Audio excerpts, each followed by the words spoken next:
Hey everyone, welcome to My Millennial Business. I'm Glenn James. I host a podcast called My Millennial Money, and I started My Millennial Business as a bit of a side project for the members and the community of My Millennial Money, just to encourage you about your small business, just to inspire you about maybe starting your small business, or just to kind of give you the tools and the tips and all that you might need in your business. And today I've got Jason Knight, and Jason's talking about 5 tips on creating a cut-through brand. G'day, Jason. How are you doing? Hello, the amazing Glenn. I'm well.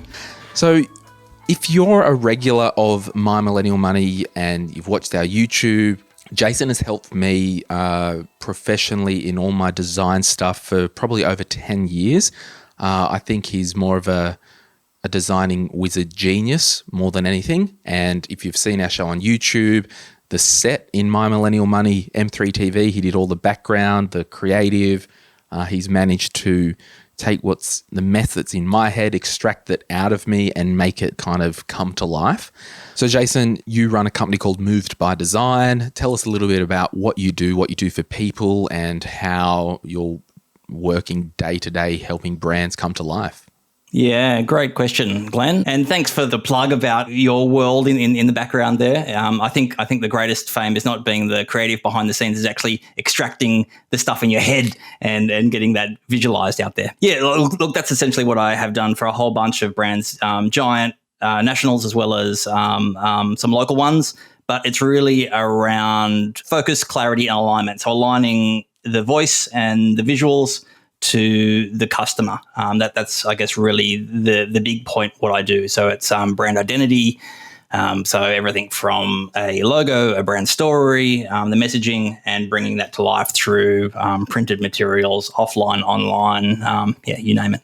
And it's kind of funny because a lot of us, when we start our small business, the first thing we go to is, I want a logo, I want a business card, or I want an Instagram account, or I want whatever. And I've learned this the hard way. You've probably learned this the hard way. But a business and our brand, it's not just a cute name and a logo. Unfortunately not. Otherwise, you and I would have nailed it a long time ago, I think. Look, you're right. There is still a wives' tale, if you want to call it, a belief that a brand is somehow, a brand equals a logo, and that is very far from the truth. So, yeah, some of my favorite quotes. This is by Marty Neumeier. A brand is a person's gut feeling about a product or a service or an organization. It really comes down to a set of beliefs. So Seth Godin says it's a set of expectations, memories, stories, or relationships of why a customer decides to choose one product or service over another. So if this conversation tickles your fancy, I'll put a link in the show notes to Jason's website. Check out some of his work. I guess how Jason works with me in the M3 team at the moment, it's more that creative director type of stuff. Like Jason isn't in the trenches with us day on day. It's more that high level branding and strategy type work. And he's worked with Laura, who used to do a lot with us from La La Social Club in the branding space, and helping setting that strategy. So Jason is kind of a crucial team member to the My Millennial Money world, but more on a high level strategy. And what we're going to learn is some tips about cutting through with your brand. So Jason, hit us with some tips. Yeah, cool. The major one I would sort of say is like, who are some of the brands that are winning and who aren't? So look, I think that when we say brands and cut through, I think often the names that a lot of my clients sort of reference would be Nike, Apple, Mercedes. And for me, all of them are really clear on a couple of those foundational points, which is, let's just take Nike, for example. They deliver on that. Or I'll ask you, Glenn, what does sort of Nike, some of the branding mean to you? So not just their logo, but yeah, what's the feel when you think of Nike or see an ad? Well, the thing that everyone knows with Nike is that just do it. And I think it is that no excuses, get out there, get it on any level. Just keep moving. Yeah. This empowerment, and for me that word empowerment is really sort of their one word that sums up everything that they do. And I see that referenced in their typography. I see that reference in their imagery. I see that reference in the colors and their movement. So yeah, it's a lot less about just the logo. And and also their story. But yeah, it's also this feeling, this feeling that is evoked. So and a bad example. I can think of one example just off the top of my head, which was around about I don't know, a handful of years ago, probably about a few years ago anyhow, where Woolworths introduced pink into their branding. I don't know if you remember, but so obviously Woolworths, when I think of Woolworths, I think of green, I think of fresh food people. There's no plug or endorsements here, but they introduced this whole Austin Powers sort of vibe, which was this real bright pink. For me, it just confused the story enormously. All of a sudden, it was like, hang on, these are guys with the fresh food people, and now all of a sudden they're the fun, quirky, slightly random people. Yeah, it just got really confusing. And it's probably another case study that we could talk about Woolworths, about starting masters, and just because you're big and got momentum and got a bit of money doesn't mean you can just step in and own another section of the market. So it's all about who you are, and what you're winning at and what you're not. So for those who have got a small business, and even if you haven't started yet, this is the great time to have this assessment. What am I really good at? What am I doubling down at? What am I for? And just hero that. What are you for? Because we don't need to know, Jace, that Woolworths is a fun brand. No, give us our fresh freaking vegetables and make us welcome at your shop. Like that's all you're about. We're not here for fun, Woolworths. So have you got another tip for us? Yeah. So I'll get into tips. So you're spot on. Either this is about re-energizing your brand, or it's about getting super clear about who you are before you launch. So the first one, which I've definitely used on you, is describe to me what you do as if I'm a 5-year-old. So describe it in simple human terms what you're about. Don't use I'm a financial advisoring specialist solicitor.com. It's like, talk human to me. Yeah. So I talk to lots of people about their money and encourage them. That's what I do. That's awesome. And I think that, money clarity, like that's spot on. There's been so many businesses that I've taken great marketing ideas from just that one question. So again, a tip for your viewers, just get super clear down. Pretend you're talking to your nephew or your niece about what you do. So the next big one would be, what do you solve? And this particularly comes in on copywriting websites. We have made the mistake a long time ago of telling the world about who we are and what we do, and less about what we solve, where we're all aware that we've got less than 8 seconds to get someone's attention online, and we need to, and people are Googling and searching us, for a answer. So the idea of telling people straight up, this is what you get, or this is what you solve, is super important to get some traction. And I think that's also important as well. Like if, I was somewhere the other day, I don't even remember, and it's just like, just cut to it. What do you want from me? What are you selling? Like I'm in the shop, I'm here. Don't dance around, just hit me. You can do what for me and how and when. Because I don't have time to be dicking around with bloody all these buzzwords and synergies in your small business and, all that stuff. Cut to the point. What are you doing for people? Yeah. And as more and more, like where time poor, attention spans are shortening, enormously. So, what do you solve straight up? And that's why these are quick podcast episodes. Third tip is who do you serve? So your ideal audience, who's your customer? Who do you serve? What's in it for them? How do you make their life amazing?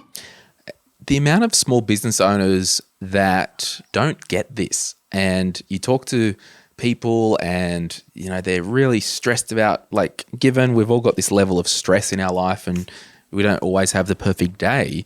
But if I was starting my business over again and dealing direct with the consumer or whatever, I would be so clear. And if someone said to me, what would you do differently?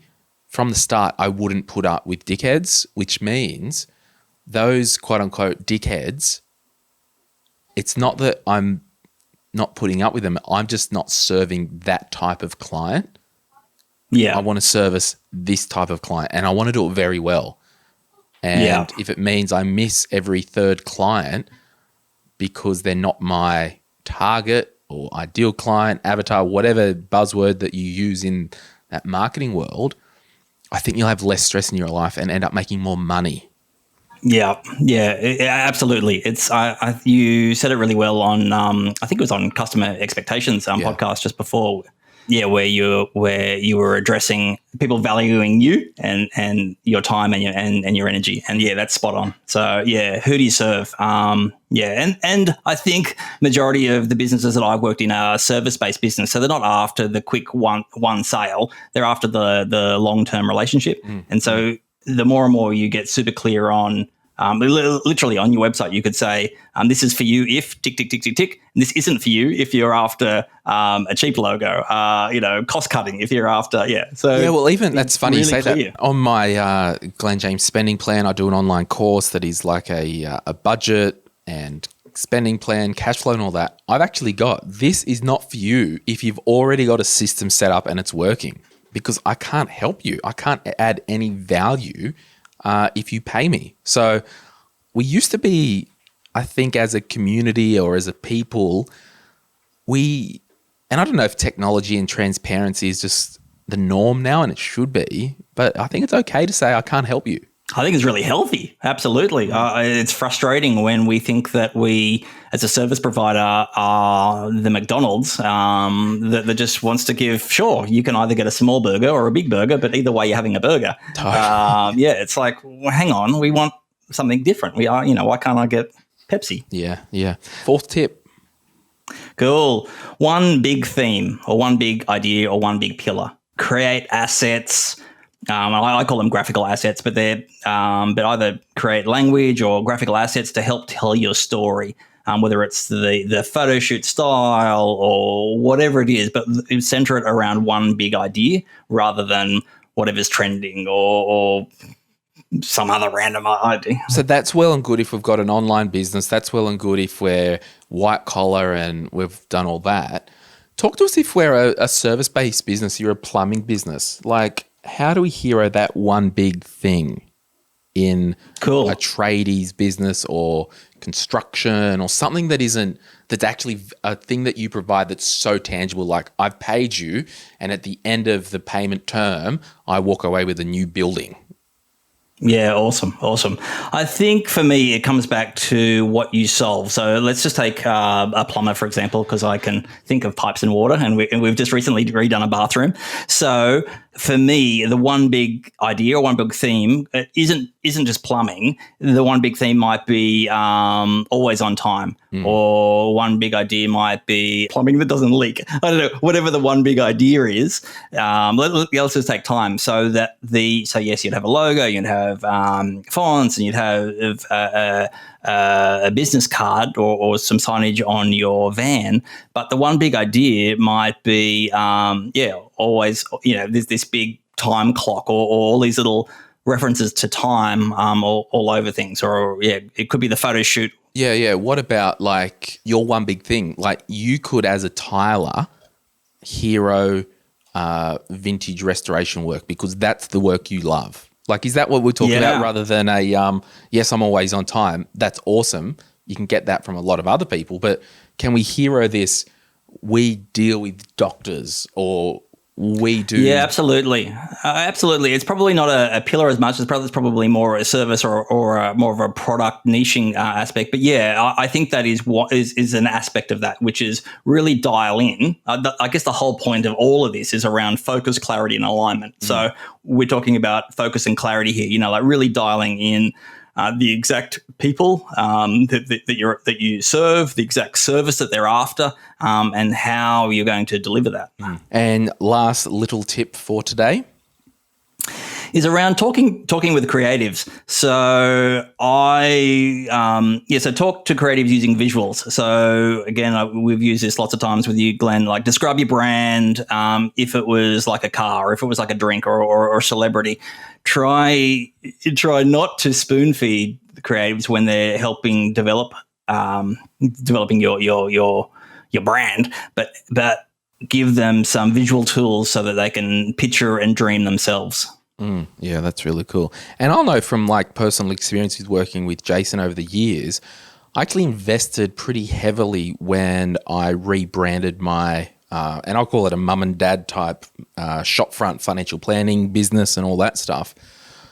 We rebranded, and at the time it was a lot of money for me, and it was a risk to drop that coin into the whole rebranding thing. But what happened as a operator, as a business owner, having that solid brand sitting behind me, it gave me the confidence. Having that solid brand and the clarity of what we were about. One of the things on the wall, on the thing, it was something like, we provide comfort and certainty, or something like that. And I literally had a client sit there and he just pointed at this. This is, I just want you to do this. So it actually gave me all this confidence, and a lot of the clients actually said, oh, this is weird, but your website reflects exactly you, the person that's sitting here today. So there was that alignment. And then the wash up was I could increase my price, and it really paid for itself. Yeah. So it's that investment in business, isn't it? Totally. Why do you not drink Nescafe coffee at your office, and why do you walk across the road and get a $5, $6, $7 latte or something like that? Yeah, it some of it is brand, some of it is perception, but at the end of the day, you're after something quality, and and there is an investment into that, but the experience is phenomenal, and that's what I've seen. Yeah, with entrepreneurs like yourself that have gone from, I guess, the solo guy to having teams around him to support the vision is an investment in different times. Yeah. I want to. I'll just recap the kind of things that I wrote down. Point 1: describe what you do as you were telling a 5-year-old child. Number 2: what problems do you solve for people? 3: who are you serving? 4: what is your one pillar? And 5: talk to creatives. But then again, a good creative, if you engage a good creative, they should be able to extract the stuff out of you, right? Yeah, well, that's what I do, but I can't vouch for others. Like I know a lot of people are used to, well, a lot of frustration. I've also done a bit of lecturing at uni, and a lot of the students are frustrated that the clients are like, hey, I want X, Y, Z, and they do X, Y, Z, and the client's like, I'm not happy with that. Yeah. But if you give creatives the permission to dream, by using different metaphors or visual words, then it helps them to engage the vision rather than just simply, hey, I want a blue business card. It's like, Now, I just want to finish. So for you and your business, you hero, and you're all about this branding, the image, the vibe, telling the story of somebody's business. The graphic design for you, whether you're, clicking your pointer yourself or you've got a team member doing that for you, you're ultimately the creative director. You mentioned a word at the top of the episode, which I think it's a fascinating word, and that's typography. So we know that we can use Canva online to do stuff ourselves. We know that we can do Vistaprint. We know all this, but there is still this thing where it's good enough to be dangerous with, and that's what we fall into. So talk to us about typography, and I might even throw it out to Jason. I need a new little logo done. So maybe he can actually do a crash course in typography, and we can put it in the Facebook group, My Millennial Money, and he can walk through just a practical example. And I don't mean to ambush you, and I'm happy to pay you, obviously, but maybe that's something. And that's another business tip. Don't work for free, even if it's Glenn who's a pain in the ass. But talk about typography, and then I might actually give you a job and a brief, and maybe just as a live example. Yeah, I think that's great. And even you're spot on. There's literally my second year students didn't know the difference between a font, or what was the difference between fonts, and what was the difference between typography. So for my students, if students at uni are struggling with that concept, then business people would have zero concept of that. So a font is a file that you load onto your computer, and typography is the art of using those fonts or using lettering to tell a story.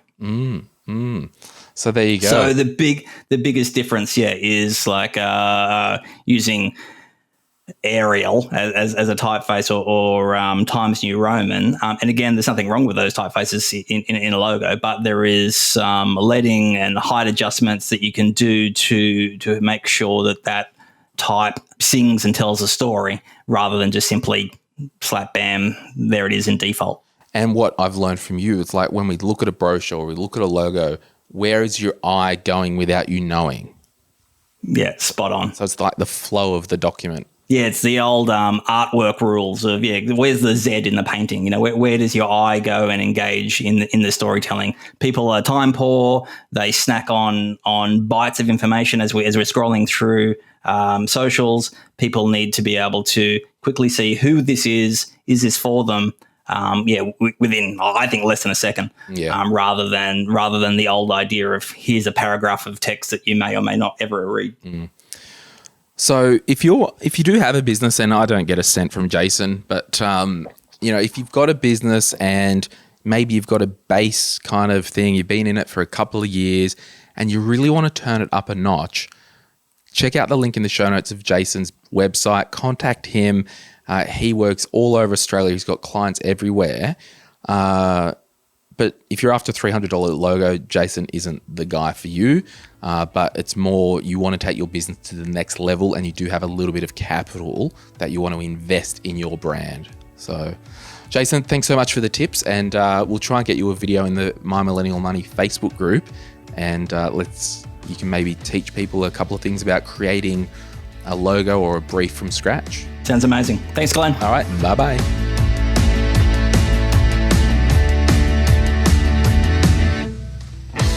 We acknowledge the Darkin Young people, traditional custodians of the land on which our studio sits, and pay respect to their elders, past and present. We extend that respect to Aboriginal and Torres Strait Islander peoples who may listen to our podcast. Money, property, careers, health, small business. We love learning how to do all of these well so we can live our best life. That's why we've made podcasts focus on a variety of topics. Check out My Millennial Money, My Millennial Money Express, My Millennial Property, My Millennial Career, Gen Z Money, and You to Me, You to You, You to Us, which is just about sexual and reproductive health. Find these wherever you're listening to this podcast.